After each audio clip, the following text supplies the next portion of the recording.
New channel. My name is Brad, and Supercoach Pro. Today we are doing the round 2 AFL Supercoach Preview.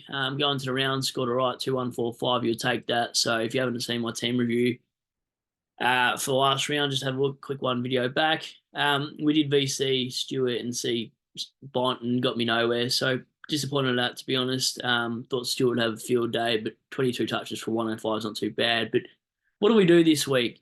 Do we boost? Do we not? Now, I think I'm not reading into too many people's opinions about holding Martin, Wines, or Fisher. How I see it, yeah, those three guys. Martin, do I believe he's a top 6 to 8 defender? I think he's on a fringe, to be honest. I'd almost rather Luke Ryan, Houston, and Sinclair in that back line to finish off those three. If Young stays back, he's not going to finish in that top line in defence. He might hover around that 90s. So I am concerned about him with the injuries that Fremantle have. So he might be a correction trade for somebody and Gibcus to Massimo if Massimo goes well. If not, my backup is Toby Pink. So I have looked at all sources. I want to wait on the defence, really. Now, Martin, I'm not confident in. He plays Sydney. I think they're a high-pressure side. They're playing really well. I think if I want to look at Martin, I'll look at him after he gets that DPP and see what he's averaging. I think he'll hover around the same. And if I burn a trade on that, I don't care. We've got extra trades for a reason. Wines, time on ground concerns me. He's handball friendly. So is the guy I'm about to bring in, but he's just way better points per minute. And then Fisher, for me, I think he has to go for Billings. I just see more upside with Billings not being a sub like he was in my team before. Fisher was probably a preseason hype train that everyone jumped on, saw the role, but with McKercher, Sheasel back there, and then he's not really taking as many kick-ins as Sheasel and who's the midfielder from North that's been taking him anyway, but I just don't know. Maybe there wasn't enough pressure in the preseason. That's why he looks so good. And then when there's pressure in the real games, the heat's on, it's sort of, a lot more different. There's also like perceived pressure. Maybe he had that. I know Giants are a good side as well. He might do well against Fremantle, but I'm just not going to hold on to these 3 picks. I know you guys in the comments can say, look, you burnt trades, and we come back to it around 24, and I may have, but I think I have 3 other players I'd prefer that I've had in my side that I just didn't start for whatever reason. And I think I'm going to go on gut instinct. I'm not going to listen to people's takes anymore on Wines, Martin, and Fisher. They're all going for me. I'm going to use a boost because I feel like I potentially need to use a trade next week for Young and Gibcus. So fix what I can now. Now, Martin might well go against Sydney. Wines in the comments as well did say, I saw there in the comments saying he'll go big against the Tigs because Tigs do leak midfield points. But they're going for me. I just can't see Wines after this week doing anything more than a 95 average. Fisher, I'm not really going to chuck him in the back line, am I, if he gets that DPP? So I just don't think it's viable. Now, I just want a cash cow. And for me, it's actually going to be Billings. Billings is the hot topic. We all started him too when he wasn't the sub. Then we had to find something else. And the forward line looks good anyway. So I'm pretty deep in the forward line. Do I want to jump on Thomas Berry? Probably not. I don't love his role as much as some other people out there.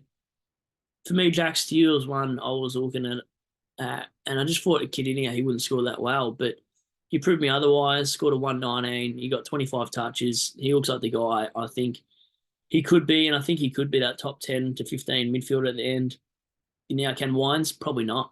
I don't think he'll get near it. So he's in for me. And the other bloke, I think, that takes away Dawson's points is Crouch. I think Laird will finish first, then Crouch, and then potentially Dawson behind Crouch. So they're the 3 picks. Leaves me with 86K as well. So I think there's enough money in the bank to go Gibcus up to I'm always going to get his name messed up. So Massimo, we'll just call him. And then if I don't have to change Young, I can hold that and just flick 1 trade, and I've only used 4 trades in 2 rounds. Yes, I've wasted a boost, but I'm pretty confident in these picks. Could I hold on 1 more week? I probably could. Who would I hold on to? Probably Wines. Do you do that though? I don't think Martin's going to do well. Do I hold on? Can I do a Billings? I can do a Billings and a Steele for a Wines and Fisher and have 84K. So it is interesting. Like, I'm still pretty torn. I need to do a video because Arvo shift. So I don't finish till late. But that's how you potentially go. Could you do it? I actually meant to do the other way around, get rid of Martin. You save a boost. You got 113K to play with there. Let's just see what it looks like there. But do you put that 113K somewhere else potentially? Do I not go Crouch? Because I feel like I do worry about Crouch's time on ground as much as I do Wines, but points per minute, Crouch is really good.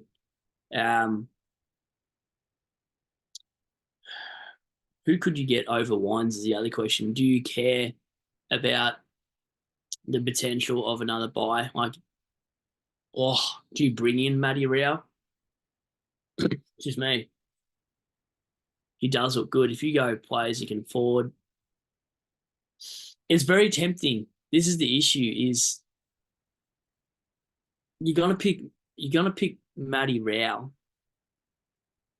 over Crouch, aren't you? Regardless of the buy, because I don't think the buy matters as much as people are saying. Let's just see what it looks like.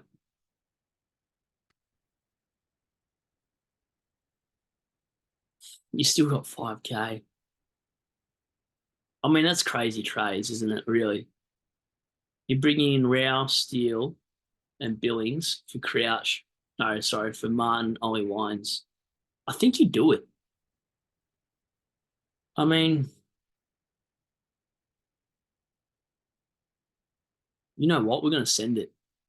He plays Dogs this week. Let's send it. I actually didn't think of those trades before, to be honest. I was thinking about the money in the bank. But just that side looks so good, doesn't it? You got Bont, Rao, Miller, Steele, Berry. The back line's got 4 primos, 4 lines stacked. I'm going to keep that. That is my side. That is insane trading.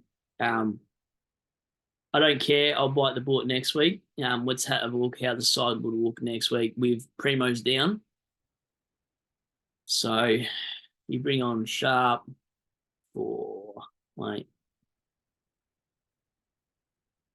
So Wilson goes forward. Flanders comes off for Sharp.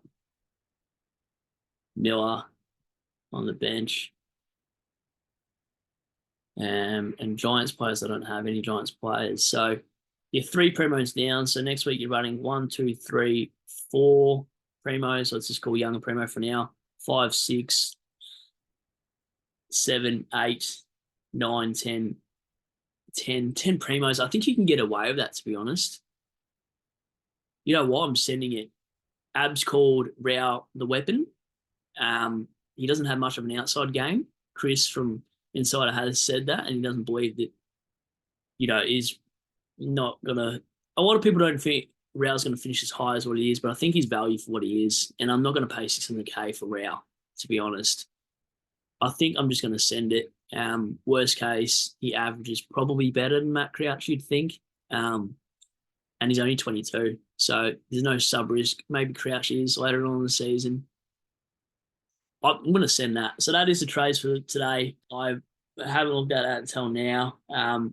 We're going to do it. Is it a bit Gold Coast heavy? Have they won their games early? Yes, they have. Do I expect those averages to be as insane as they are? Probably not. But I think when I look at that midfield, right, and you optimize that, and you look how deep it goes in the mid, you go on Bont, Rao, Miller, Steele, obviously Flanders forward. I feel very confident in that side, and that's what we're going to take into the round, and I'm glad I had a look at that. So stuff the buys, I say just go heavy, go hard, go home. I don't got a Tom Green, so I feel like a Miller or Rao could at least try to match a Green, a Butters, which I don't have, an LDU that I don't have. So I'm hoping these 3 other guys around Bont do make up ground, because a lot of people do have your Bont, then they've got a Fisher and an LDU. Sorry, not a Fisher.